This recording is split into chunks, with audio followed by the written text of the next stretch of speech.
नमस्कार दोस्तों, मैं हूं संजय कथुरिया, प्रोफेसर बड़ा बिजनेस प्राइवेट लिमिटेड। और आज की हमारी एवरीथिंग अबाउट एंटरप्रेन्योरशिप की इस वीडियो में मैं आपके सामने प्रस्तुत करने वाला हूं एक बहुत ही प्लीजिंग पर्सनालिटी, एक बहुत ही डायनामिक पर्सनालिटी, एक पर्सन जिन्होंने जो ब्रोकिंग इंडस्ट्री है, वेल्थ मैनेजमेंट इंडस्ट्री है, उसका लैंडस्केप कंप्लीटली चेंज कर दिया है। मैं बात कर रहा हूं डॉक्टर डी.के. अग्रवाल जी की।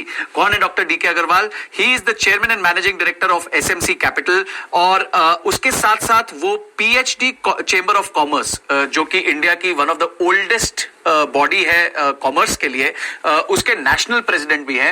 Along with that D K. Agarwal ji खुद एक चार्टर्ड अकाउंटेंट है और उन्होंने एसएमसी कैपिटल की शुरुआत की थी 1990 में, मात्र 400 स्क्वायर फीट के ऑफिस से, 6-7 लोगों की छोटी टीम से। ख्वाब बहुत बड़े थे पर शुरुआत हमेशा छोटी होती है, तो डी.के. अग्रवाल जी ने भी उसी तरह अपनी शुरुआत की थी। और आज आप बिलीव नहीं करेंगे कि मात्र 30 साल के अंदर जो एसएमसी है उसके करीबन 2500 ऑफिसेज हैं। जी, आप 2500 ऑफिसेज, 4000 से ज्यादा एम्प्लॉइज, 18 लाख से ज्यादा कस्टमर्स, चाहे वो खुद एक एनबीएफसी हैं जो लोन देते हैं बिजनेसेस को। उसके बाद उनका खुद का ब्रोकिंग आर्म है, वेल्थ मैनेजमेंट आर्म है, मर्चेंट बैंकिंग मतलब जहां किसी को पैसा चाहिए और जो पैसा देने वाला है उन दोनों को जोड़ना, और उसके साथ साथ उनकी पोर्टफोलियो को मैनेज करना। यानी कि जितने लोग हैं, बिजनेसेस हैं, जितने भी इंडिविजुअल्स हैं जो अपना पोर्टफोलियो मैनेज करवाना चाहते हैं, जो चाहते हैं कि उनकी वेल्थ को मैनेज करे, तो एसएमसी ग्लोबल इसमें हेल्प करता है। आज करीबन 5000 करोड़ के से ज्यादा के असेट्स अंडर एडवाइजरी है। यानी कि जो लोगों ने इनके साथ इनके एडवाइस के अंडर निवेश किया है, उनकी जो वेल्थ है वो करीबन 5000 करोड़ से ज्यादा है। और खुद बड़े हम्बल, बड़े ग्राउंडेड व्यक्ति हैं। सर, आपका बड़ा बिजनेस में और हमारे एवरीथिंग अबाउट एंटरप्रेन्योरशिप में आज बहुत बहुत स्वागत है। धन्यवाद संजय जी, आपने जो भी मेरे बारे में बात की, मैं एक्चुअली आपके वर्ड्स के लिए मैं आपको अप्रिशिएट करूंगा। थैंक यू सर, आपने अपना कीमती समय दिया हमें आज। तो उसके साथ मैं चाहूंगा कि आज आपकी काफी जो लर्निंग्स हैं उससे मैं जितना हो सके हमारे एंटरप्रेन्योर्स को फायदा पहुंचा सकूं हमारे इस प्लेटफॉर्म के माध्यम से। सर, मेरा सवाल होगा कि जितने भी एंटरप्रेन्योर्स होते हैं, व्यापारी होते हैं, इंडिविजुअल्स होते हैं, कोई भी होते हैं, वो इन्वेस्टमेंट्स को लेके बड़े हमेशा संशय में रहते हैं, डाउट में रहते हैं। उनको पता ही नहीं होता करना क्या है, उनको नॉलेज नहीं होती, इंफॉर्मेशन नहीं होती। तो आपके माध्यम से आज मैं चाहता हूं कि इनको कुछ पॉइंट्स ऐसे मिले जिससे कि उनको पता चले कि इन्वेस्टमेंट्स कैसे करनी है। आप तो इस फील्ड के बादशाह हैं। ऑलमोस्ट 5000 करोड़ से ऊपर आपके कंपनी के अंदर असेट्स अंडर एडवाइजरी हैं, 700 करोड़ से ऊपर आपका टर्नओवर है। तो मैं जानना चाहूंगा और मैं बतवाना चाहूंगा आपसे, जितने भी हमारे आज एंटरप्रेन्योर्स और इंडिविजुअल्स हमारे साथ जुड़े हैं, कि उनको किन चीजों का ध्यान रखना चाहिए निवेश करने से पहले, और निवेश का डिसीजन किस तरह से लेना चाहिए, क्या फ्रेमवर्क होना चाहिए, इसके बारे में आपकी क्या राय है सर?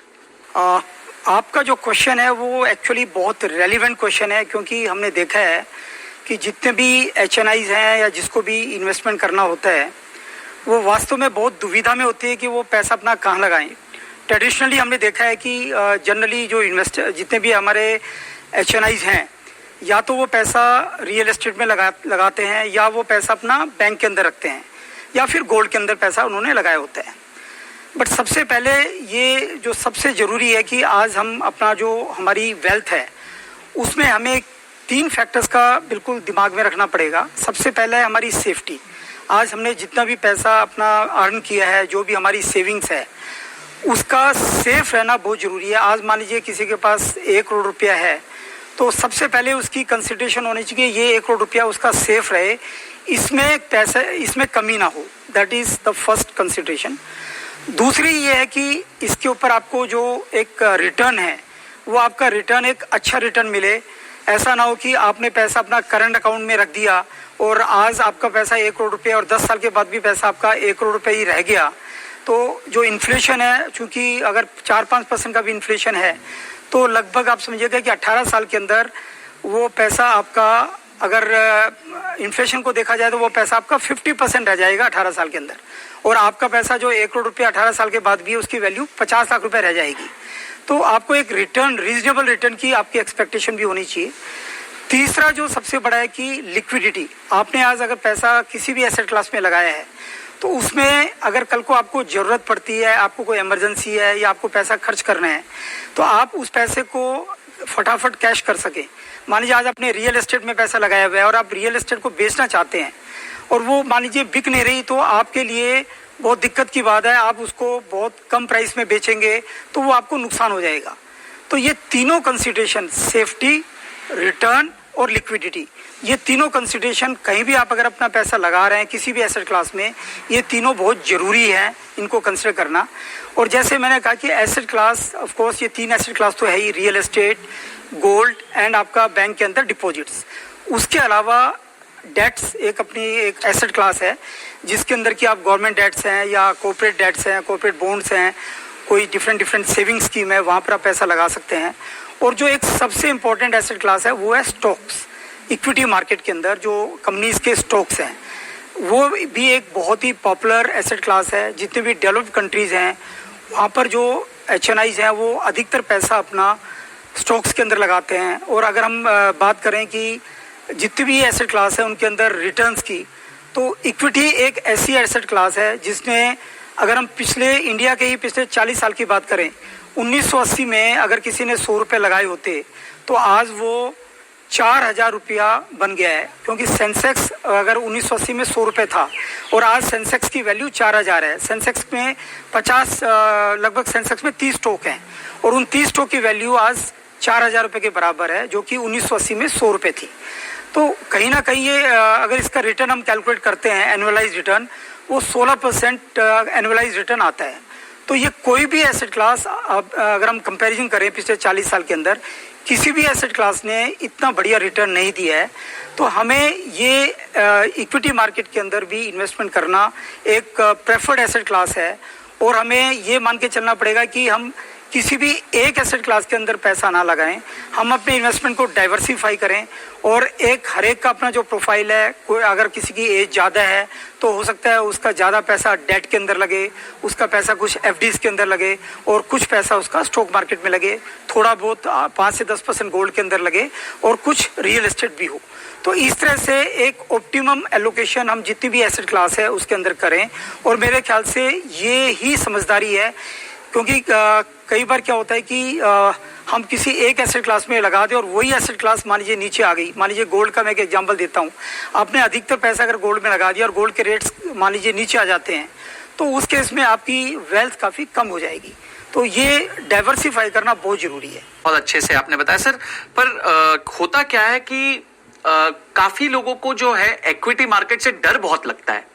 उनको लगता है कि मैं आज इन्वेस्ट करूंगा कल खत्म हो जाएगा। और मतलब काफी कंपनीज ऑफ लेट पिछले 2 सालों में डीलिस्ट भी हुई हैं, खराब भी हुई हैं, बहुत प्रॉब्लम्स हुई हैं। तो किस तरीके से आप उनको एजुकेट करना चाहेंगे, बताना चाहेंगे कि स्टॉक मार्केट्स में जाने से पहले अपने आप को किस तरीके से वो तैयार करें? आपने बिल्कुल सही कहा है कि 1900 अगर मैं बात करूं हर्षद मेहता के टाइम से 1992 से, चूँकि कुछ ऐसा फेज हुआ था जिसमें कि स्टॉक मार्केट के प्राइसेस, स्टॉक इक्विटी के प्राइसेस बहुत तेज़ी से बढ़े और लोग आउट ऑफ ग्रीड लोगों ने उस समय इन्वेस्टमेंट किया। ये देखे कि यहाँ पर पैसे 6 महीने के अंदर ही डबल हो रहे हैं। तो जहाँ ये माइंडसेट होता है कि आप शॉर्ट टर्म में इन्वेस्टमेंट कर रहे हैं, तो मेरा मानना है कि इक्विटी मार्केट के अंदर अगर आप शॉर्ट टर्म में इन्वेस्टमेंट कर रहे हैं, वो मेरा मानना है कि वो एक स्पेकुलेशन है। ये मार्केट लॉन्ग टर्म इन्वेस्टिंग का है। यहाँ पर जितने भी इन्वेस्टर जिन्होंने लॉन्ग टर्म्स के, जहाँ लॉन्ग टर्म का मेरा मतलब है कि कम से कम 5-6 साल का आपका एक होराइजन होना चाहिए, जिन्होंने भी 5 से 7 साल का होराइजन रखा है, जिन इन्वेस्टर्स ने, हमने देखा है कि सभी ने इस मार्केट में अच्छा पैसा कमाया है। तो मेरा यही रहेगा कि आप इक्विटी में अगर आप इन्वेस्टमेंट कर रहे हैं, आपका होराइजन काफ़ी लंबा होना चाहिए। आप 6 महीने में 1 साल में पैसा अगर डबल करने के हिसाब से इस मार्केट में पैसा लगा रहे हैं, तो ये मार्केट आपके लिए नहीं है। आपको जो पैसा लगाना है वो लॉन्ग टर्म के हिसाब से लगाना है। और आजकल बहुत अच्छे तरीके हैं जिसके थ्रू आप पैसा लगा सकते हैं। एक्सपर्ट्स हैं, आप म्यूचुअल फंड में, आप म्यूचुअल फंड रूट के थ्रू पैसा लगा सकते हैं। उसमें भी SIP का रूट है, सिस्टमेटिक इन्वेस्टमेंट प्लान, जिसमें कि आप हर महीने आपने 10 लाख रुपया, 5 लाख रुपया, इवन आप 10,000 रुपये भी उसके अंदर लगा सकते हैं। तो हर महीने आप इन्वेस्टमेंट करते जाइए उसके अंदर। और ये जो SIP रूट है जिसको हम SIP रूट बोलते हैं, ये भी एक बहुत अच्छा तरीका है इसमें पैसे लगाने का।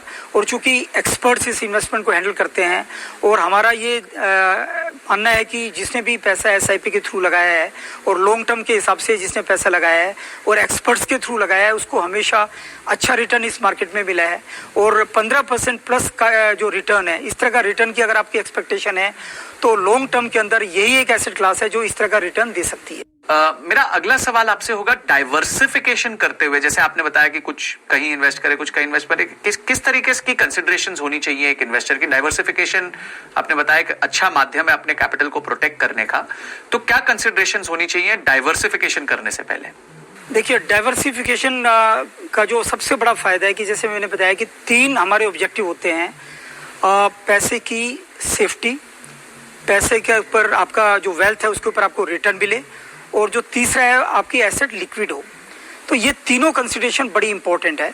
और साथ के साथ ये भी एक है कि आप करेंसी की जो एक रिस्क होती है, अगर हम देखें कि पिछले 10 साल के अंदर इवन रुपये के अंदर की हम बात करें तो ऑलमोस्ट 35-40 रुपए से रुपये आज 76 रुपीज़ हो गया है। $1 जो पहले $1 में 35 रुपए मिलते थे, आज $1 लगभग 76 रुपए के बराबर है। तो अगर आपने पैसा सारा रुपये के अंदर इन्वेस्टमेंट किया हुआ है, इंडियन करेंसी में इन्वेस्टमेंट किया हुआ है, तो आपके पैसे की कहीं ना कहीं वैल्यू कम हुई है। तो इवन अक्रॉस द करेंसीज भी आपको डाइवर्सिफिकेशन करना है, अक्रॉस द ज्योग्राफी भी आपको डाइवर्सिफिकेशन करना है। और आजकल बहुत तरीके हैं, बहुत सारे एवेन्यूज खुल गए हैं जिसमें कि आप, जैसे गोल्ड की मैं बात करूं, गोल्ड के अंदर आप इन्वेस्टमेंट करते हैं, ये एक करेंसी हेज भी है, क्योंकि गोल्ड का जो पैसे जो रेट फिक्स होता है वो गोल्ड एक डॉलर डिनोमिनेटेड एसेट क्लास है। इसकी जो वैल्यूएशन होती है, इसका जो रेट फिक्सिंग है वो डॉलर के अंदर होती है, और इसका जो प्राइस है वो बाहर के फैक्टर से फैक्ट होता है, डॉलर में होता है। तो अगर आपने गोल्ड में पैसा लगाया हुआ है तो आपकी करेंसी ऑटोमेटिकली हेज हो जाती है। ऐसे ही अगर आप बाहर कोई दूसरे देश के अंदर अगर आपने रियल एस्टेट खरीदी है तो ऑटोमेटिकली आपका एक अक्रॉस द ज्योग्राफीज आपने अपने आप को डाइवर्सिफाई कर लिया। अपने बाहर के स्टॉक्स, जैसे अब बाहर के स्टॉक्स में भी आप इन्वेस्टमेंट करते हैं, वो अलाउड है। $2,50,000 आप हर साल पर मेंबर आप भेज सकते हैं बाहर। तो अगर आपने इंडियन स्टॉक्स भी खरीदे और साथ के साथ कुछ बाहर के स्टॉक्स हैं जैसे फेसबुक है, इस तरह के अगर आपने स्टॉक जो कि डॉलर के अंदर ट्रेड होते हैं और बाहर की कंपनीज है जो कि यूएस मार्केट के अंदर लिस्टेड है, आप उन स्टॉक्स के अंदर भी एक्सपोजर ले सकते हैं। तो इस तरह से आपका ज्योग्राफी में भी डाइवर्सिफिकेशन हो गया और करेंसी में भी डाइवर्सिफिकेशन हो गया। तो ये डाइवर्सिफिकेशन के आपको सारे बेनिफिट आपको मिलेंगे। सर, अब एक व्यापारी या एक इंडिविजुअल क्या अगले स्टेप्स ले आपकी इस वीडियो को देखने के बाद, जिससे कि वो अपनी वेल्थ को मैनेज करा सके? What are the steps he should take immediately after watching your video? सबसे पहले उसको अपना पोर्टफोलियो इवेल्युएट करना चाहिए।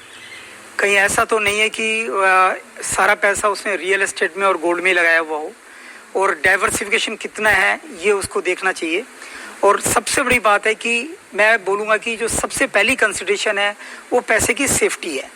आज अगर आपने किसी को अनसिक्योर्ड लोन दिया हुआ है, बहुत सारे लोग ये भी करते हैं कि अपने बिजनेस के अंदर ही अनसिक्योर्ड लोन दे देते हैं, तो कहीं ना कहीं उसमें रिस्क फैक्टर बहुत ज़्यादा है। या आपने सिर्फ और सिर्फ इक्विटी मार्केट में ही सारा इन्वेस्टमेंट किया हुआ है, वो भी गलत है। अगर आपकी एज 60 साल से ज़्यादा है और आप रिटायरमेंट कर चुके हैं तो आपका काफ़ी कुछ पैसा डेट के अंदर लगा होना चाहिए, गवर्नमेंट सिक्योरिटीज़ के अंदर लगा होना चाहिए, बैंक्स के अंदर भी एफडी के माध्यम से भी होना चाहिए। अगर आपके बच्चों को आपको एजुकेशन के लिए आपको पैसा बचा के रखना है तो कहीं ना कहीं आपको उसका भी प्रोविज़न करके चलना पड़ेगा। तो आपको डाइवर्सिफिकेशन करना है। जो मैंने जितनी भी बातें अभी कही हैं उन सभी फैक्टर्स का आपको ध्यान देखना है। और मैं फिर भी ये बोलूँगा कि इवन लिक्विडिटी भी कहीं ना कहीं वो भी एक बहुत इंपॉर्टेंट है कि आपको अगर इमरजेंसी हुई तो आपको कितना पैसा आप इमीडिएटली कैश कर सकते हैं, ये भी आपको देखना है। तो मेरे हिसाब से, और दूसरा, आप ये खुद पैसा, बहुत सारे लोग क्या गलती करते हैं कि ये खुद ही मैनेज करने लग जाते हैं और कई बार आप स्पेकुलेशन करने लग जाते हैं स्टॉक मार्केट के अंदर। तो मैं आप के माध्यम से कहना चाहूँगा कि ऐसी गलती ना करें। स्पेकुलेशन के अंदर बहुत रिस्क है और ओनली एक्सपर्ट्स ही स्पेकुलेशन कर सकते हैं। आप अपने बिजनेस पे फोकस कीजिए, आप एक्सपर्ट्स की राय लीजिए, एक्सपर्ट्स के थ्रू अपना पैसा मैनेज करवाइए। म्यूचुअल फंड हैं, उनके थ्रू पैसा आप दीजिएगा, उनकी कॉस्ट कोई बहुत ज़्यादा नहीं है। पोर्टफोलियो मैनेजर्स हैं, उनके थ्रू आप पैसा मैनेज करवाइए। आप खुद इस चक्कर में नहीं पड़िए। आप वेल्थ मैनेजमेंट कंपनी जो जिनकी एक्सपर्टीज़ होती है उनकी राय लीजिए, उनकी कंसल्टेंसी लीजिए। भले ही उनको 0.5% या 1% के चार्जेस आपको देने पड़े, वो आपके लिए ज़्यादा कॉस्ट नहीं होगी, लेकिन जो पैसा बचाएंगे और जो सेफ्टी आपके पोर्टफोलियो की होगी वो ज़्यादा बड़ी चीज़ है। और सबसे बड़ी बात, जो आपके एक रिटर्न आपके पोर्टफोलियो पे जितनी बढ़ेगी वो एक ज़्यादा आपको बेनिफिट देगा बजाय उनकी कॉस्ट के। बहुत ही बढ़िया पॉइंट सर, आपने बहुत अच्छे से बताया कि किस तरीके से क्या क्या स्टेप्स एक एंटरप्रेन्योर को इमीडिएटली लेने चाहिए कि अपने खुद के बिजनेस पे कंसंट्रेट करे और एक एक्सपर्ट से राय ले इसके बारे में, और एक्सपर्ट जो है वो बताएगा कि किस तरीके से फंड मैनेज करना है, स्पेक्यूलेट ना करे। जी हाँ, देखिए मार्केट में बड़ा मन करता है यार ये 10 रुपए की चीज मिल रही है, मैं खरीद लेता हूं, कल ये 20 रुपए की हो जाएगी, वो 10 का 5 भी हो सकता है। आपको नॉलेज नहीं है तो आप स्पेक्यूलेट मत कीजिए। अपने पोर्टफोलियो को किसी भी दिशा में हैवी मत रखिए, यानी कि सिर्फ इक्विटी मत रखिए, या सिर्फ गोल्ड में मत रखिए, या सिर्फ रियल एस्टेट मत कीजिए। उम्र के हिसाब से, जैसे कि सर ने बताया कि 60 के ऊपर की उम्र है तो आपका डेट फंड्स में पैसा होना चाहिए, तो इन सारी कंसिडरेशंस को जरूर रखिए। इमीडिएटली आप अपने पोर्टफोलियो को रिव्यू कीजिए, अपनी इन्वेस्टमेंट्स को रिव्यू कीजिए। कहीं आपने अनसिक्योर्ड लोन्स तो नहीं दिए हुए, जैसे कि सर ने कहा कि आप दोस्तों यारों को दे देते हैं 15%, 18%, 24% के लालच में, आपने कहीं वो तो नहीं दिया हुआ, क्योंकि उसमें बहुत रिस्क है और आपके पास टीथ नहीं है। क्योंकि एसएमसी तो एक एनबीएफसी है, तो एनबीएफसी के पास अपने अधिकार होते हैं पैसे रिकवर करने के। एज एन इंडिविजुअल और कंपनी आपके पास नहीं होते वो अधिकार रिकवर करने के। तो इन तरह की एक्टिविटीज को आप खुद मत कीजिए, एक प्रॉपर एडवाइजर की एडवाइस लीजिए। आप चाहिए तो एसएमसी के साथ भी जुड़ सकते हैं, जिसके साथ बहुत सारे लोग आज जुड़े हुए हैं, करीबन 18 लाख से ऊपर उनके कस्टमर्स हैं जिनको वो एडवाइस करते हैं। तो इस तरीके से अपने फ्रेमवर्क के थ्रू अपने पोर्टफोलियो को मैनेज कीजिए, अपने पैसे को सुरक्षित रखिए, वो सबसे इंपॉर्टेंट है, क्योंकि सुरक्षित पैसा जो होगा वो आगे जाके आपको ग्रोथ दे सकता है। इतने सारे पॉइंट्स आज एक इस छोटी सी वीडियो में श्री अग्रवाल जी ने आपको दिए, और आपको ये सारे पॉइंट्स लिखने हैं, अपनी टीम के साथ डिस्कस करने हैं और इमीडिएटली अपने पोर्टफोलियो को रिव्यू करना है। हमारी इस वीडियो को देखने के लिए, एमसीक्यूज को अपीयर करने के लिए और रीडिंग मटेरियल को पढ़ने के लिए आपका बहुत बहुत धन्यवाद। श्री अग्रवाल जी, आपने आए, आपने अपना कीमती मूल्यवान समय हमें दिया और इतनी अच्छी नॉलेज, आपके इतने सालों की नॉलेज को आपने समराइज करके 15 मिनट की इस वीडियो में डाला, उसके लिए आपका भी बहुत बहुत हृदय की गहराइयों से धन्यवाद। धन्यवाद संजय जी, मुझे भी आपके साथ बात करके बहुत अच्छा लगा और मैं आपके सभी दर्शकों का भी अभिनंदन करता हूं। धन्यवाद।